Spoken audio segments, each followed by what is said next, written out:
오늘 영상으로 이 종료주일 예배에 참여하시는 우리 교우님들을 주님의 이름으로 환영합니다. 이번 주간 고난주간인데 주님의 고난과 죽음에 대해서 묵상하시며 우리의 심령이 더 주님께 가까이 나가는 귀한 한 주간 되심을 축원드립니다. 우리 다 같이 묵도하심으로써 종료주일 예배 함께 하나님께 올려드리겠습니다.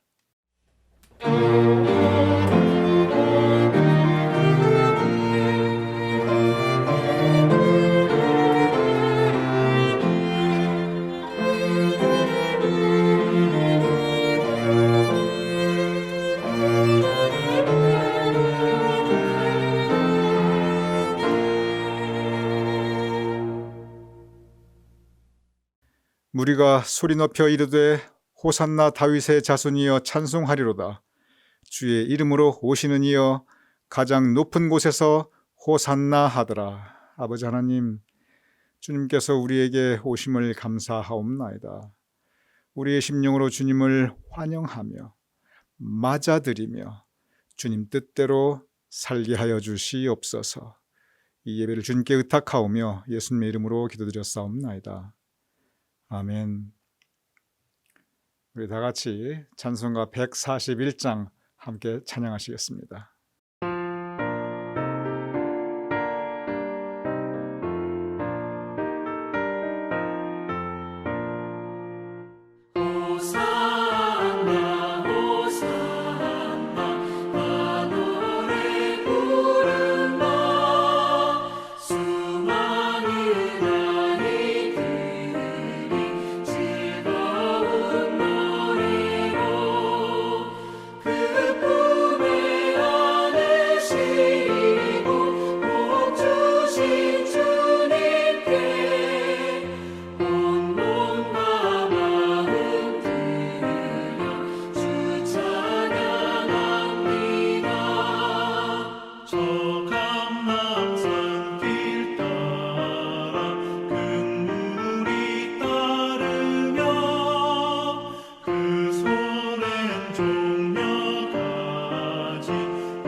우리 함께 사도신경으로 우리의 신앙을 하나님께 고백하여 올리겠습니다. 전능하사 천지를 만드신 하나님 아버지를 내가 믿사오며 그 외아들 우리 주 예수 그리스도를 믿사오니 이는 성령으로 잉태하사 동정녀 마리아에게 나시고 본디오 빌라도에게 고난을 받으사 십자가에 못 박혀 죽으시고 장사한 지 사흘 만에 죽은 자 가운데서 다시 살아나시며 하늘에 오르사 전능하신 하나님 우편에 앉아 계시다가 저리로서 산자와 죽은 자를 심판하러 오시리라. 성령을 믿사오며 거룩한 공회와 성도가 서로 교통하는 것과 죄를 사하여 주시는 것과 몸이 다시 사는 것과 영원히 사는 것을 믿사옵나이다. 아멘.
사랑이 많으신 하나님 아버지, 우리를 사랑하시어 우리를 우리의 죄 가운데서 영원까지 구원하여 주심을 감사합니다.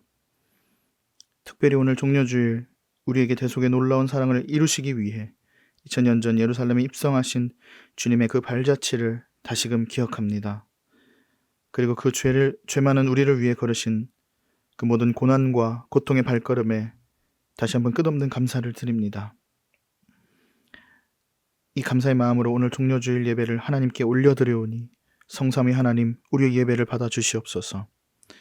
사랑의 하나님, 이 사순절 기간 동안 주님의 고난과 죽으심을 묵상하면서도 우리는 각기 제 길로 다녔음을 고백합니다. 하나님의 자비하심으로 우리 가운데 있는 죄들을 사하여 주시옵소서. 동에서에서 먼 것 같이 우리의 죄를 우리에게서 멀리하여 주시고 다시 하나님과 교제할 수 있도록 우리를 주님의 보혈로 용납하여 주시옵소서. 또한 이 용서함을 받은 후에는 우리가 더욱 거룩하게 하시며 더욱 정결케 되는 은혜를 입게 하여 주시옵소서. 사랑과 은혜가 풍성하신 하나님, 우리 교회를 위해 기도합니다. 하나님께서 저희에게 주신 놀라운 은혜를 전파하는 교회 되게 하여 주시옵소서.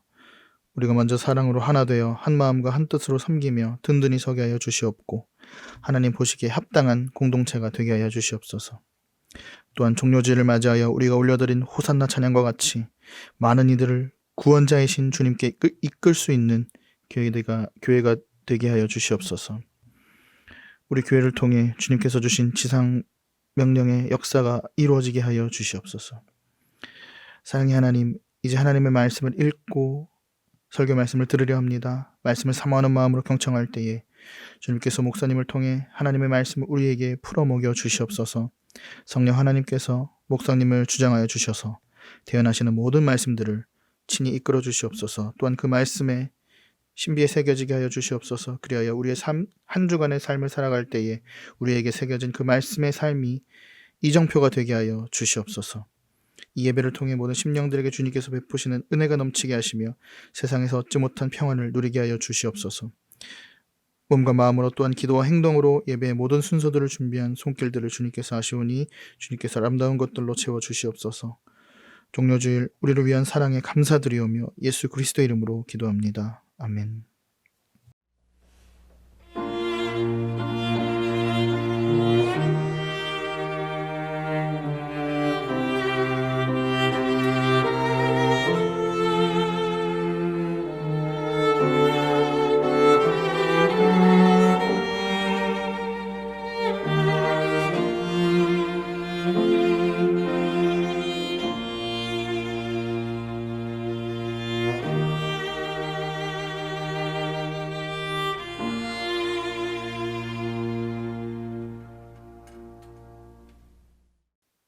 오늘 성경 말씀은 누가복음 19장 28절부터 38절입니다. 그럼 제가 읽어드립니다. 예수께서 이 말씀을 하시고 예루살렘을 향하여 앞서서 가시더라. 감나무리라 하는 산에 벳베게와 베다니에 가까이 왔을 때에 제자 중 둘을 보내시며 이르시되 너희 맞은편 마을로 가라. 그리로 들어가면 아직 아무 사람도 타보지 않은 나귀 새끼에 매여 있는 것을 보리니 풀어 끌고 오너라. 만일 누가 너희에게 어찌하여 푸느냐 묻거든 이렇게 말하되 주가 쓰시겠다 하라 하시매 보내심을 받은 자들이 가서 그 말씀대로 만난지라. 나귀 새끼를 풀 때에 그 임자들이 이르되 어찌하여 나귀 새끼를 푸느냐 대답하되 주께서 쓰시겠다 하고 그것을 예수께로 끌고 와서 자기들의 겉옷을 나귀 새끼 위에 걸쳐놓고 예수를 태우니 가실 때에 저희가 자기의 겉옷을 길에 펴더라. 이미 감람산에서 내려가는 편까지 가까이 오심에 제자의 온 무리가 자기의 본바 모든 능한 일을 인하여 기뻐하며 큰 소리로 하나님을 찬양하여 가로되 찬송하리로다. 주의 이름으로 오시는 왕이여 하늘에는 평화요 가장 높은 곳에는 영광이로다. 오늘 우리에게 주신 하나님의 말씀입니다. 아멘.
우리 함께 기도 올려드리겠습니다.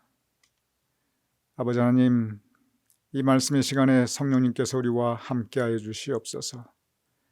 말씀을 통하여 하나님께서 우리에게 원하시는 교훈 함께 나누게 하시며 또한 말씀 따라 살 수 있도록 우리를 도와주시옵소서. 말씀의 시간 주님께 온전히 의탁하오며 예수님의 이름으로 기도드렸사옵나이다. 아멘. 오늘 종려주일 예배 우리 함께 드리고 있습니다. 종려주일, 이 종려는 구체적인 나무의 이름입니다. 먼저 이 종려주일의 의미에 대해서 여러분께 먼저 설명드리기 위해서 우선 종려나무를 여러분께 보여드리도록 하겠습니다. 종려나무는 이렇게 생겼습니다. 한국에서는 제주도를 제외하고는 잘 보기 어려운 그런 나무이시죠. 그래서 직접 종려나무를 못 보신 분들도 사실 적지 않으십니다. 그런데 성경에 보면은 예루살렘 백성들이 종려나무 가지, 그 가지를 흔들고 길에 깔며 예수님 환영하였다고 했거든요. 종려나무 가지는 저 부분을 가까이 보면 자, 보여드리겠습니다. 이렇게 생겼습니다. 그래서 이 종려나무 가지를 들고 흔들면서 예루살렘으로 들어오시는 예수님을 이스라엘 백성들이 열광적으로 환영하였습니다. 예수님께서 예루살렘으로 들어오시는 장면을 또한 여러분께 보여드리도록 하겠습니다. 예수님께서 예루살렘으로 들어오실 때 이스라엘 백성들, 예루살렘 백성들이 정말 저렇게 열광적으로 환영하였습니다. 종려나무 가지를 흔들면서 나귀 타고 오시는 예수님을 길거리에 길바닥에 옷을 깔고 겉옷을 깔면서 아주 정말 뜨겁게 환영하였습니다. 예수님 인생에서 가장 큰 환영을 받은 날이었습니다. 그리고 적어도 세상적인 관점으로 볼 때 예수님 인생에서 가장 사람들로부터 영광받았던 그러한 시간이었습니다. 호산나, 호산나의 뜻은 지금 구원하소서, 지금 우리를 구원하여 주시옵소서. 그래서 호산나는 지금 구원하소서, 이러한 간절한 백성들의 열망, 소망이 담겨있는 그 외침이 호산나, 호산나였습니다. 오늘 본문 바로 그 예수님의 예루살렘 입성이 시작되는 바로 그 전 모습을 우리에게 전하고 있습니다. 이제 오늘 본문으로부터 예수님께서 예루살렘으로 들어가시는데 백성들은 호산나 호산나 종려나무 가지를 들고 외치고 나귀 타고 가시는 예수님께서 이제 정말 고난주간에 앞서서 새로운 그 역사를 행하고 계십니다. 그런데 오늘 성경 본문 이제 이어지는 예수님의 예루살렘 입성을 종려주일, 바로 종려나무 함께 예루살렘 백성들이 환영하는 그 부분을 보면 사실 한 가지 이해가 되지 않는 사건으로부터 시작됩니다. 이 부분은 우리 상식으로 보면 언뜻 잘 이해가 안 됩니다. 누가복음 19장 30절 이렇게 기록되어 있습니다. 너희는 맞은편 마을로 가라. 그리로 들어가면 아직 아무도 타보지 않은 나귀 새끼가 메어 있는 것을 보르니 풀어 끌고 오라. 나귀 새끼, 그 당시에 나귀는 교통수단이었습니다. 그걸 사람이 타고 다니기도 하였고 짐을 나르기도 하였습니다. 오늘날로 따지면 자동차입니다.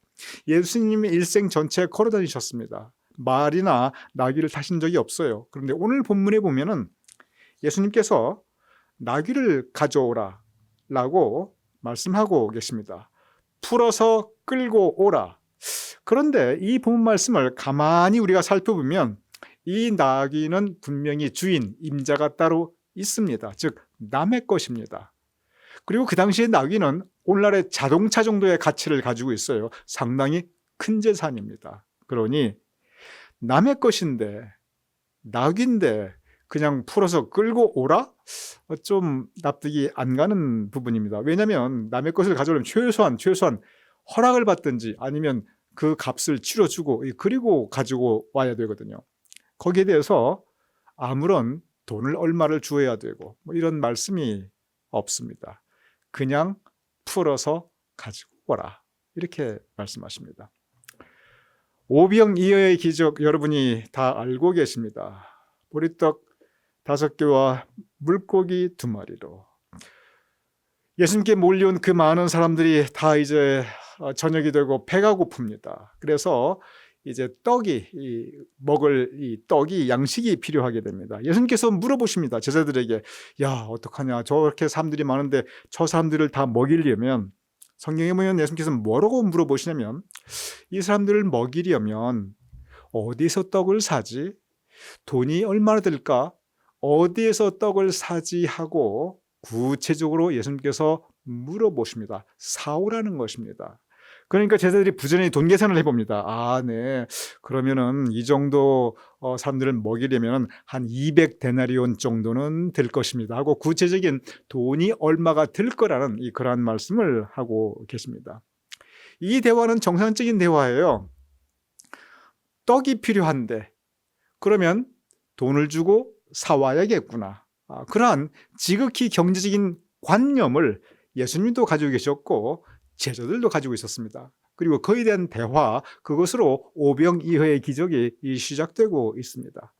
그런데 오늘은 이 대화 시작이 나귀가 필요한데 나귀 한 마리 사오려면 돈이 얼마나 들까? 예수님께서 이렇게 물어보셔야 되고 제자들은 나귀 한 마리면 그러면 한 100데나리온 정도 들지 않을까요?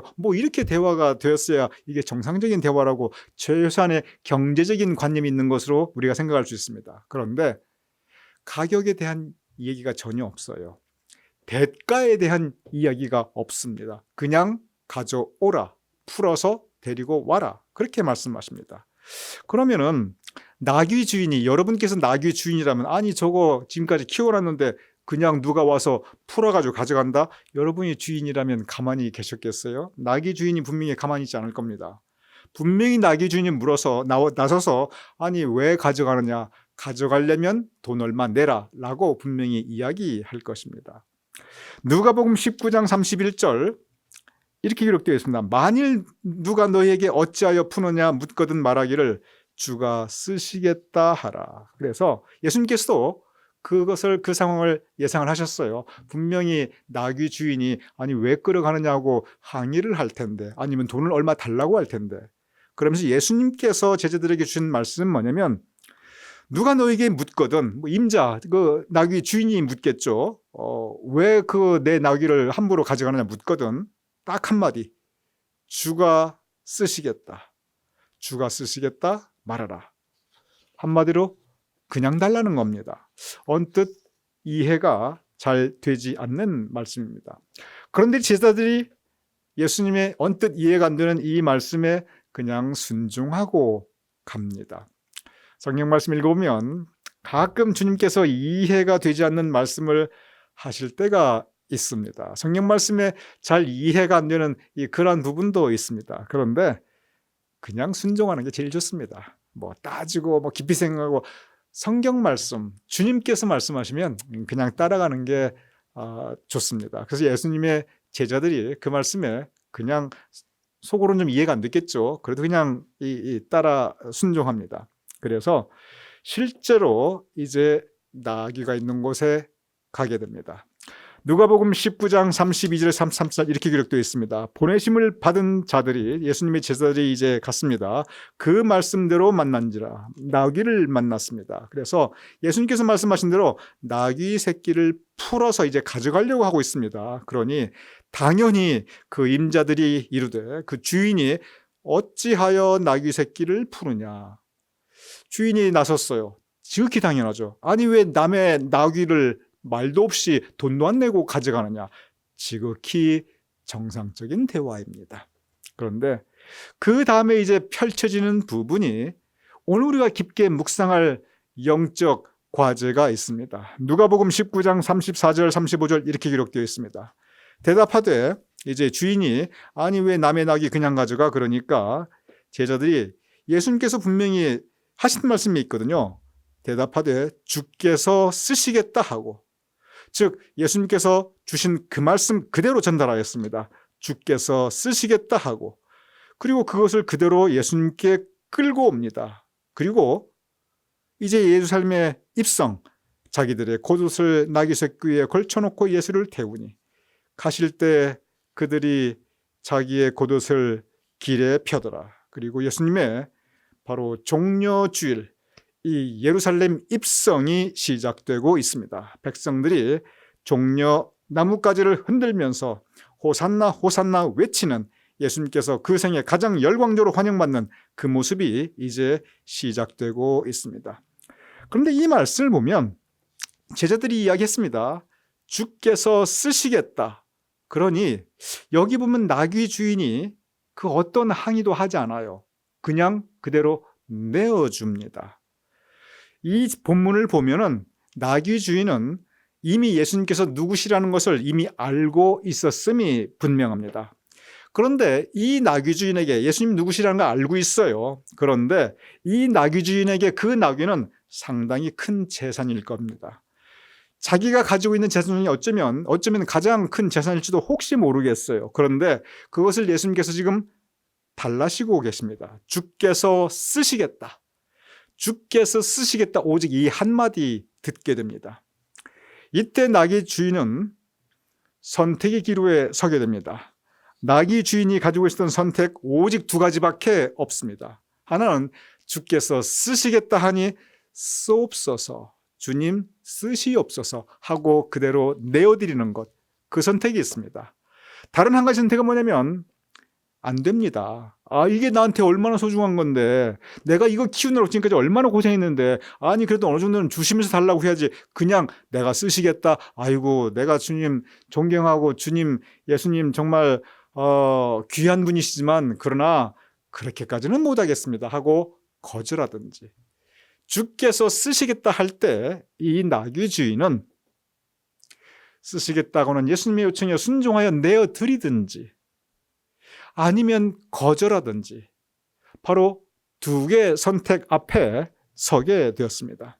이때 나귀주인 주께서 쓰시겠다 그 말씀 앞에 그대로 순종하고 있습니다. 그리고 실제 그 나귀를 내어 드립니다. 그리고 나귀주인의 이 내어 드림과 더불어 예수님의 구원의 역사는 시작되고 있습니다. 여기서 한 가지 우리가 깊이 묵상할 부분이 있습니다. 성경의 나귀주인은 여기서 우리가 신앙적으로 겪을 수 있는 우리의 삶을 또한 투영하고 있습니다. 누구나 내가 가진 것이 있습니다. 누구나 나에게 소중한 것이 있습니다. 그런데 그것을 내가 가진 것, 나에게 소중한 그것을, 나에게 귀한 것을 주님께서 쓰시겠다. 주님께서 쓰시겠다라고 요청하실 때가 있습니다. 나귀 주인이 오늘 겪었던 바로 그 상태, 그 신앙적 과제, 우리도 동일한 그런 상황에 우리가 직면할 때가 있습니다. 주님께서 우리에게 주께서 쓰시겠다라고 말씀하실 때가 있습니다. 그럼 우리도 역시 동일한 선택, 내어드리는가 아니면 거절하는가, 이 기로에 서 있을 때 우리의 신앙생활에서 분명히 있습니다. 이 본문을 읽을 때 그리고 주께서 쓰시겠다, 이 성경 말씀을 우리가 읽을 때 우리는 많은 경우 1차적으로 우리가 가진 물질, 재산을 생각하기가 쉽습니다. 그래서 주님께서 내가 가진 물질, 내가 가진 재산을 쓰시겠다, 이러한 부분이구나. 그러면 내가 내어드려야지. 물론 이것도 맞는 말씀입니다. 하나님께서는 하나님의 선한 목적을 위해서 내가 가진 것을 쓰시겠다고 하실 때가 분명히 있으십니다. 우리에게 거룩한 부담을 주실 때가 분명히 있으십니다. 이때 주여 쓰시옵소서 하고 내어드릴 때 주님의 일도 할 수 있습니다. 그리고 우리가 하나님께 올려드리는 11조나 감사헌금이나 주정헌금이나 모든 헌금들 결국 주님께서 쓰시겠다 하시는 그 요청에 우리가 응답하는 우리 신앙의 표현, 감사의 표현이기도 합니다. 그런데 이 말씀이 많은 경우 악용될 때가 참 많았습니다.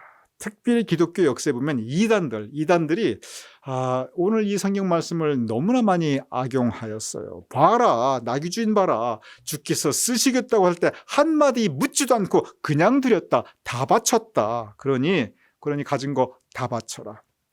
오늘 이 말씀을 이 물질에 초점을 둔다면 잘못하면 잘못된 믿음으로 흐를 수가 있습니다.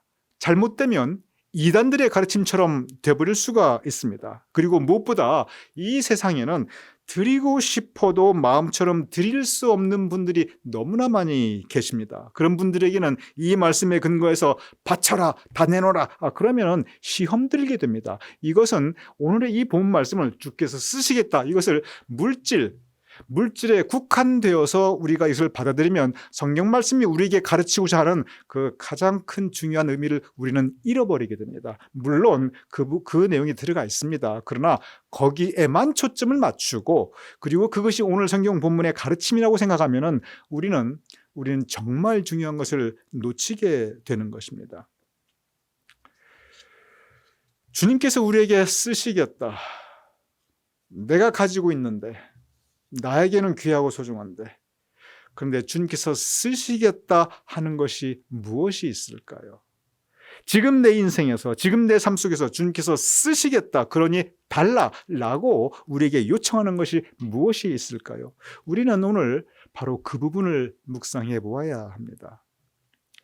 성경을 통해서 볼 때 주님께서 쓰시겠다고 하는 참 많은 것이 있습니다. 많은 것이 있는데 가장 큰 세 가지가 있습니다. 신명기 6장 5절 이렇게 기록되어 있습니다. 그리고 신명기 6장 5절은 모든 계명 중에 가장 큰 계명입니다. 즉 하나님께서 원하시는 것 중에 가장 큰 것입니다. 이렇게 기록되어 있습니다. 너는 마음을 다하고 뜻을 다하고 힘을 다하여 내 하나님 여호와를 사랑하라. 너는 마음을 다하여, 주님께서는 우리의 마음을 원하시고 계십니다. 내 마음을 다하고 내 마음에 있는 모든 뜻을 다하고 내 마음으로 할 수 있는 모든 힘을 다하여 주 너의 하나님을 사랑하라. 주님께서는 우리의 마음, 여러분과 저 우리의 마음을 쓰시기를 원하십니다. 우리 마음은 근본적으로 우리가 바라고 원하는 것들, 우리가 바라고 원하는 것들로 가득 차고 그것들을 담아두게 됩니다.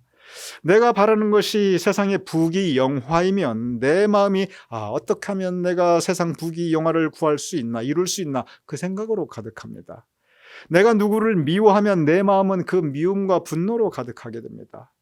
내가 살아온 내 삶의 과거에 전에 잘못했던 것만 자꾸 생각하면 그저 내 마음은 후회와 한탄으로 가득하게 됩니다. 너는 마음을 다하고 뜻을 다하고 힘을 다하여 내 하나님 여호와를 사랑하라. 이 말씀은 우리의 마음이 하나님에 대한 사랑으로 가득하기를 원하시고 계십니다. 우리의 마음 없는 사람이 이 세상에 누가 있습니까? 우리의 마음이 주님께서 쓰시고자 하는 가장 중요한 것입니다. 히브리서 3장 12절 13절 이렇게 기록되어 있습니다. 너희는 악한 마음을 품고 하나님으로부터 떨어질까 조심할 것이요. 악한 마음, 우리 마음에 악한 마음이 들어올 때가 있다는 겁니다. 마음을 뺏겨버린 거예요. 누구에게? 마귀에게. 조심하라는 겁니다. 오직 오늘이라 일컫는 동안, 무슨 뜻입니까? 살아있는 동안이라는 뜻입니다. 살아있는 동안 피차에 권면하여 너희 중에 누구든지 죄의 유혹으로 완고하게 되지 않게 하라.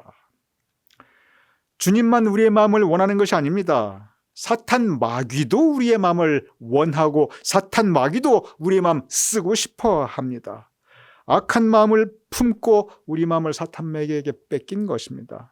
죄의 유혹, 우리 마음을 사탄 마귀에게 내어주는 것입니다. 안 됩니다. 오늘이라 일컫는 중에 살아있는 동안 우리 마음을 지키라는 뜻입니다.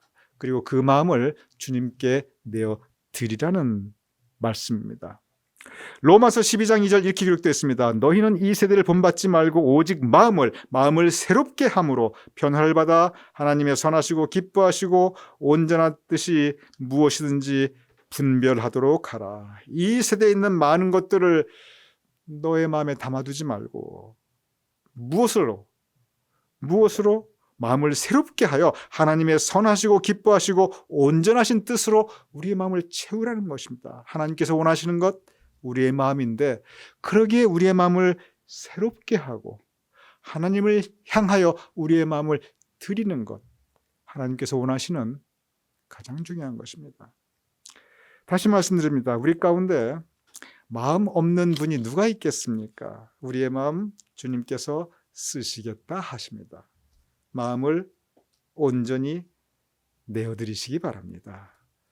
마음을 내어드리는 게 무슨 뜻이냐면 주님께서 우리의 마음을 주장하게 하시는 거예요. 우리의 뜻이 주님의 뜻이 되게 하고 우리의 삶의 의미가 주님께서 기뻐하시는 것이 되게 하고 가장 큰 계명이 그래서 너희는 마음을 다하여 주님께서 쓰시고자 하는 것 마음입니다.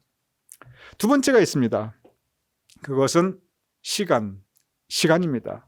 시편 90편 10절 이렇게 10절 이렇게 기록되어 있습니다. 우리의 연수가 70이요 강건하면 80이라도 그 연수의 자랑은 수고와 슬픔뿐이요 신속히 가니 즉 세월이 빨리 가니 우리가 날아가나이다. 세월이 도대체 얼마나 빨리 흐르냐면 우리가 날아가는 것처럼 그렇게 벌써 내 나이 이렇게 된다는 것입니다. 우리에게 삶의 연수가 있습니다. 시간이 있습니다. 그런데 이 시간에 대해서는 하나님께서 우리에게 공평하게 주셨어요. 누구나 다 우리가 가지고 있는 1년의 날수가 똑같습니다. 일주일의 시간이 같아요. 그런데 그 시간이 얼마나 소중합니까? 왜냐하면 우리 인생 자체가 시간으로 이루어져 있으니까. 그런데 주님께서는 그 시간을 원하시고 계십니다. 주님께서 우리의 시간, 우리 인생 바로 그 시간을 주께서 쓰시겠다라고 말씀하고 계십니다. 시편 90편 12절 이렇게 기록되어 있습니다. 우리에게 우리 날 계수함을 가르치사. 이 계수한다는 게 무슨 뜻이냐면 내가 가진 이 시간을 어떻게 쓸까? 바로 이 질문인 것입니다. 뭐 했을까? 우리에게 우리 날 계수함을 가르치사 우리의 시간을 어떻게 쓸까를 우리에게 가르쳐줘서 지혜로운 마음을 얻게 하소서. 생각해 보시기 바랍니다. 우리 모두 하루에 24시간이 있습니다. 일주일에 7일이 있습니다. 그런데 이것을 어떻게 쓸까? 뭐 할까? 어떤 사람은 그 가진 시간을 세상적인 일을 위하여 사용합니다. 어떤 사람은 취미생활 하는 일에 많은 시간을 드립니다. 어떤 사람은 남 욕하고 남 탓하고 그리고 자기 자랑하는 일을 위하여 시간을 많이 보냅니다. 어떤 분들은 연속극을 보는데 시간을 많이 쓰게 됩니다. 에베소서 5장 16절 세월을 아끼라 때가 악하니라. 세월을 아끼라. 우리의 시간 제한되어 있다는 겁니다. 그러니 아껴야 됩니다. 세상이 악합니다. 우리의 시간과 우리의 마음을 자꾸 달라고 그러고 그리고 뺏어갑니다. 그러니 세월을 아끼라라고 말씀하고 있는 것입니다. 시간이 그렇습니다. 운동하는 것에 시간을 많이 들이면 확실히 그만큼 건강해집니다. 공부하는 것에 시간을 많이 들이면 확실히 그 분야에 유식해집니다. 뭐 악기에 대해서도 그만큼 시간을 들이면 그만큼 연주를 잘할 수가 있습니다. 마찬가지입니다. 주님께서 우리의 시간 쓰시겠다 하실 때 주님을 위한 시간을 들이면 그만큼 우리의 믿음도 깊어지게 됩니다. 우리의 시간 주님을 위해 내어드려야 합니다. 어렵지 않아요. 아주 쉽습니다. 예배 참석하면서 이 예배 시간 온전히 주님께 주일 성수, 주님께 우리의 시간 드리는 겁니다. 말씀 읽기, 지금 성경 제독 프로그램 말씀을 읽으며 그 시간 주님께 내어드리는 겁니다. 매일 묵상, 그 시간 주님께 아침 첫 열매를 내어드리는 겁니다. 주님께 기도하는 시간, 주님의 선한 일을 하는 시간, 우리의 제한된 시간을 주님을 위해서 주께서 쓰시겠다 하니 분명히 주님께서 우리의 시간 쓰시겠다 여러분과 저에게 말씀하고 계십니다. 주님을 위한 시간 내어드릴 수 있는, 많이 내어드릴 수 있는 저와 여러분이 되시기를 주님 이름으로 축원드립니다. 다시 말씀드립니다. 마음 없는 사람이 없듯이 시간이 없는 사람도 없어요. 그러니 그 시간 주님께서 쓰시겠다 하시니 주님께 가능한 많이 내어드릴 수 있는 저와 여러분 되시기를 주님 이름으로 축원드립니다. 주님께서 쓰시겠다는 것, 첫째는 마음입니다. 둘째는 시간입니다. 세 번째가 있습니다. 그것은 은사입니다. 은사는 뭐냐면 마음이나 시간은 굳이 설명하지 않아도 여러분 다 알고 계세요. 은사는 뭐냐면 내가 뭘 할 수 있는 능력입니다. 내가 뭘 할 수 있는 능력인데 근데 이거 하나님께 주신 거예요. 선물로 주신 거예요. 그래서 원래 이 은사라는 말은 그 원어에 들어가면 선물이라는 뜻입니다. 왜냐하면 하나님께서 그것을 선물로 주셨으니까. 하나님께서 나에게 건강 주셨다. 하나님께서 우리에게 건강을 선물로 주신 거예요. 그 건강 가지고 내가 할 수 있는 일이 있습니다. 하나님께서 내가 남들보다 똑똑한 지식을 주셨다.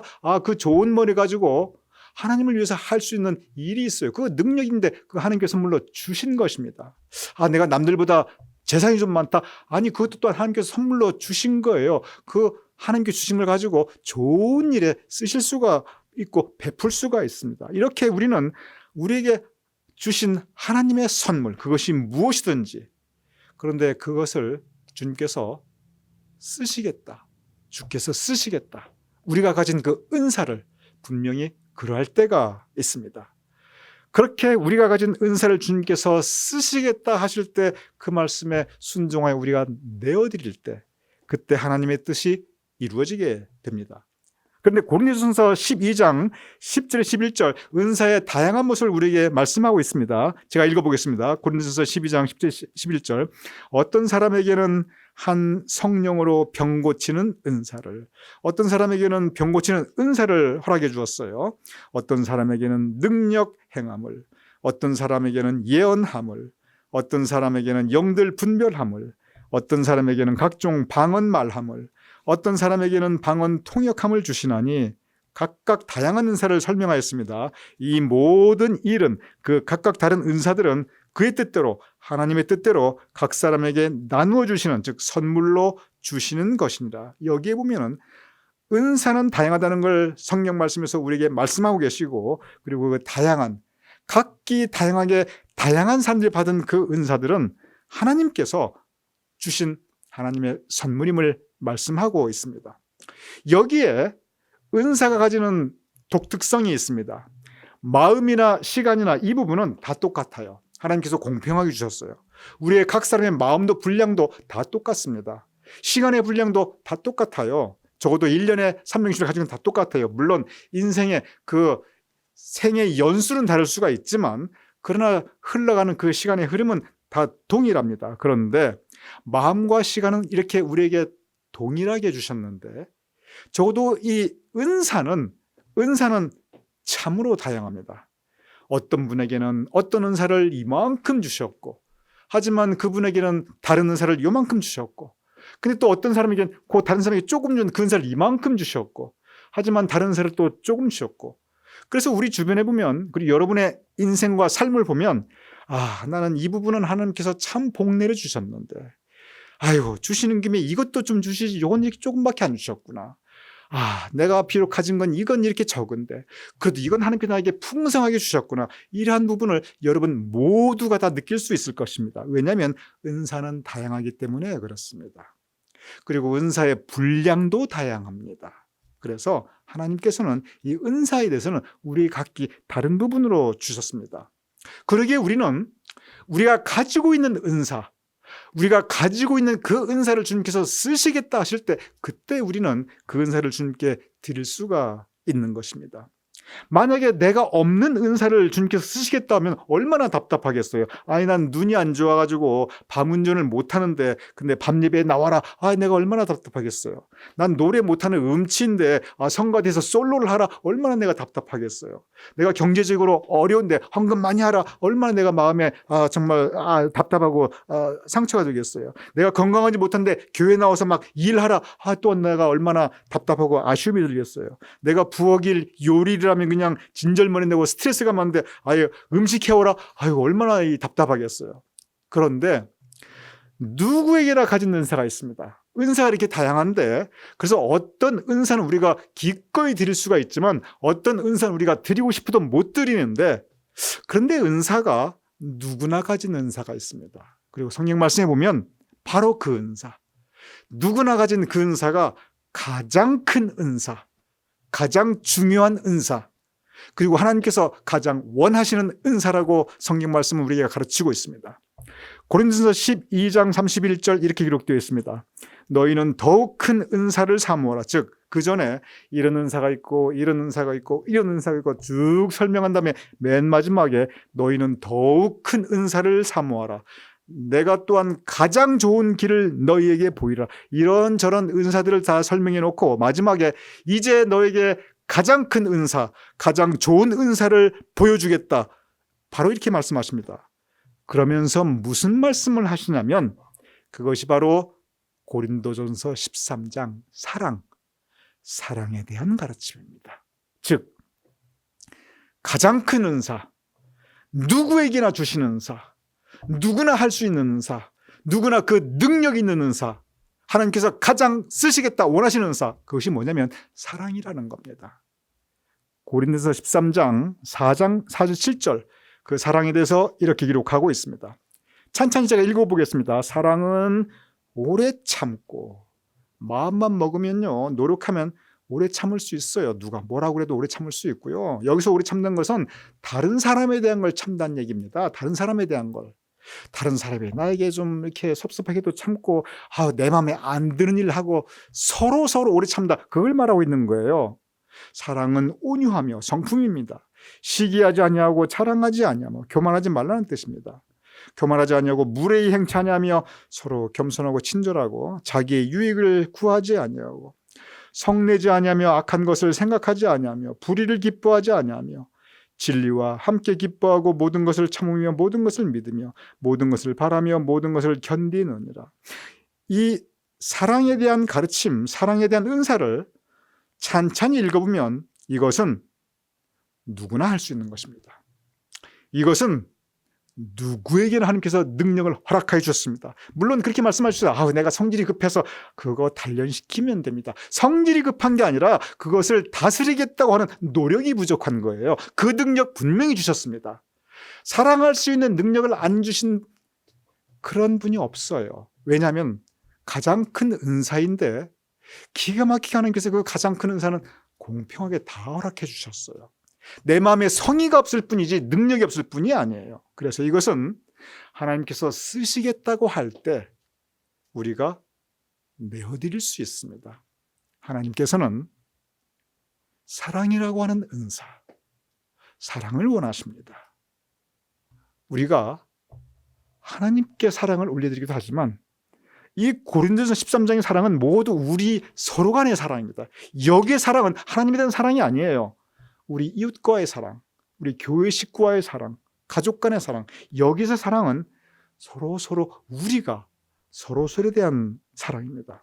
하나님께서 쓰시겠다 하실 때, 우리의 사랑을 쓰시겠다 하실 때 내어드려야 됩니다. 성경에 보면 바로 이 세 가지, 하나님께서 가장 크게 원하시는 세 가지는, 첫째는 마음이고, 둘째는 시간이고, 그리고 셋째는 사랑입니다. 그럼 우리 한번 생각해 보시기 바랍니다. 오늘 이 시간 주님께서 너의 마음을 쓰겠다, 너의 시간을 쓰겠다, 너의 사랑을 쓰겠다, 주께서 쓰시겠다 하실 때, 아이고 주님, 내가 마음은 원이로되 내가 드릴 게 없습니다, 내가 할 수 있는 걸 해달라고 하셔야죠, 이렇게 할 수 있는 분이 누가 있겠습니까? 우리의 마음, 우리의 시간, 우리의 사랑, 주께서 쓰시겠다 하십니다. 내어드리실 수 있는, 많이 내어드릴 수 있는 여러분이 되시기를 주님의 이름으로 축원드립니다. 로마서 12장 1절, 주님께서 쓰시겠다 하는 결론의 말씀입니다. 그러므로 형제들아, 내가 하나님의 모든 자비하심으로 너희를 권하노니 너희 몸을, 하나님께서 무엇을 원하시냐면 너희 몸을 하나님이 기뻐하시는 거룩한 산 제물로 드리라. 여기서 몸은 우리의 인생 그 자체를 의미하고 있습니다. 우리의 마음과 우리의 시간과 우리의 사랑, 우리의 모든 것, 우리의 인생 그 자체입니다. 너희 몸을 하나님이 기뻐하시는 거룩한 산 제물로 드리라. 이는 너희가 드릴 영적 예배이니라. 하나님께서는 우리 인생 자체를 쓰시기를 원하십니다. 우리의 마음, 우리의 시간, 우리가 나눌 수 있는 사랑, 바로 인생 자체입니다. 주님께서 쓰시겠다 하십니다. 주님께 내어드리며 하나님 뜻대로 사실 수 있는, 그리하여 하나님의 선한 뜻을 이루실 수 있는 저와 여러분 우리 모두가 될 수 있기를 주님의 이름으로 축원드립니다. 우리 함께 기도하겠습니다. 주께서 쓰시겠다 하라. 아버지 하나님, 지금 이 시간도 주님께서 우리에게 주시는 말씀을 생각하옵나이다. 주님께서 우리의 마음을 쓰시겠다 할 때 우리의 마음 내어드릴 수 있도록 도와주시옵소서. 주님께서 우리의 시간을 쓰시겠다 원하시니 우리의 시간을 내어드릴 수 있도록 도와주시옵소서. 주님께서 우리의 사랑을 쓰시겠다 하오시오니 우리가 사랑할 수 있도록, 서로 사랑할 수 있도록 주여 도와주시옵소서. 주님께서 우리의 인생 전체를 하나님의 뜻에 따라 살기를 원하신다 하오니 하나님 뜻대로 살 수 있는 우리가 될 수 있도록 주님 도와주시옵소서. 이 종료주일에 나귀의 주인을 생각하옵나이다. 주께서 쓰시겠다 한 그 말씀에 순종함에 내어드린 그 나귀 주인의 순종함으로 예수님의 구원의 역사가 시작되었던 것처럼 주님께서 우리에게 쓰시겠다 할 때 내어드리는 우리의 순종으로 말미암아 주님, 주님의 뜻을 이루시옵소서. 오늘 우리가 함께 예배드리게 하심을 감사하오며 말씀 나누게 하심을 감사하오며 예수님의 이름으로 기도드렸사옵나이다. 아멘.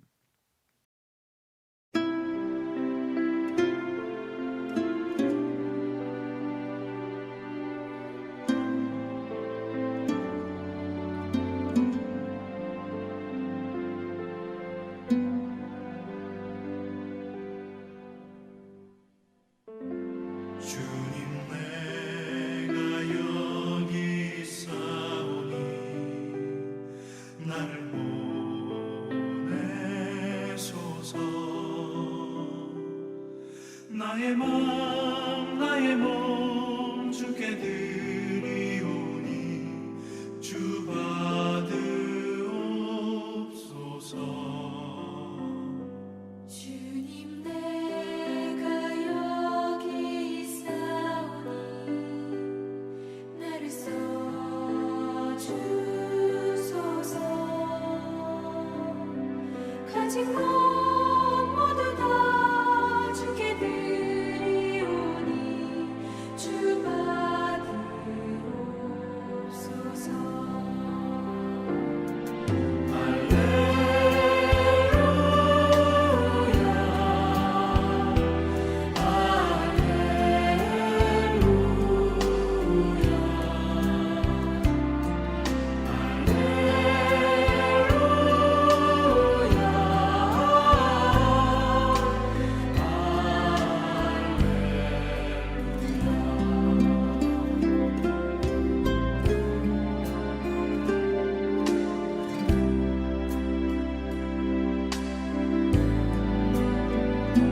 주님 내가 여기 있사오니 나를 보내소서.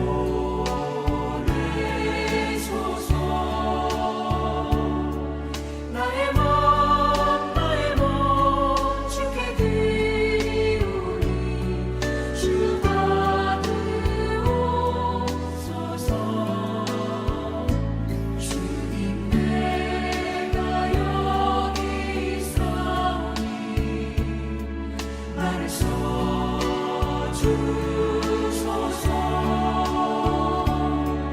가진 것 모두 다 주께 드리오니 주 받으옵소서.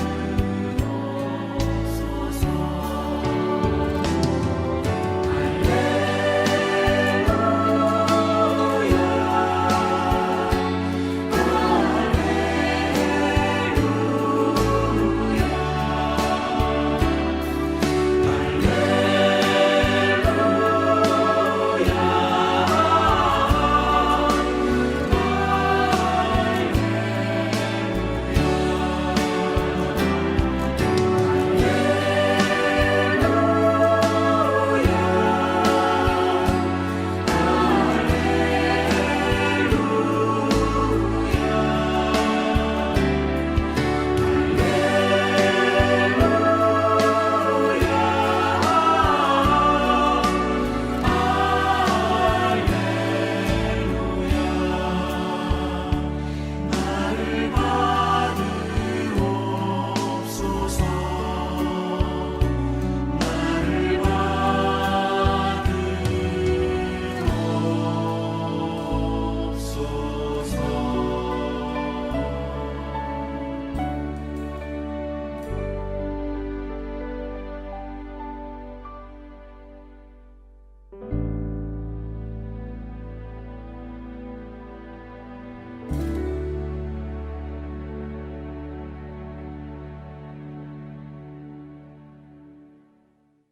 이 시간은 광고의 시간입니다. 우리 교우님들께 전해 올릴 광고사항들이 사실 여러 가지 있습니다. 그리고 그 한 가지 한 가지가 다 중요한 광고사항입니다. 그래서 교회 소식은 오는 화요일 아침에 영상 묵상 시간에 교회 소식으로 모두 모아서 전하여 올리겠습니다. 그래서 금주 이제 내일 모레 화요일 아침 영상 묵상 시간에 꼭 함께 참여하셔서 굉장히 중요한 교회 소식 광고들이 있으니 이 교회 소식 광고를 통하여 이 교회 여러 가지 사항을 전달받으실 것을 권면을 드립니다.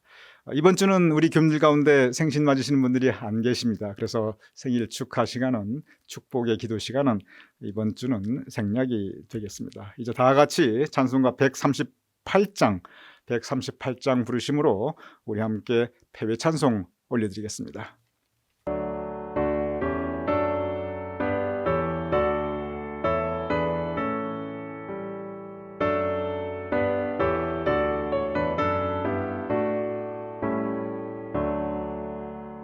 햇빛을 받는 곳마다 주 예수 다스리시네.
시간 제가 봉헌기도 올려드리고 축도와 더불어 오늘 종료주일 예배 마치겠습니다.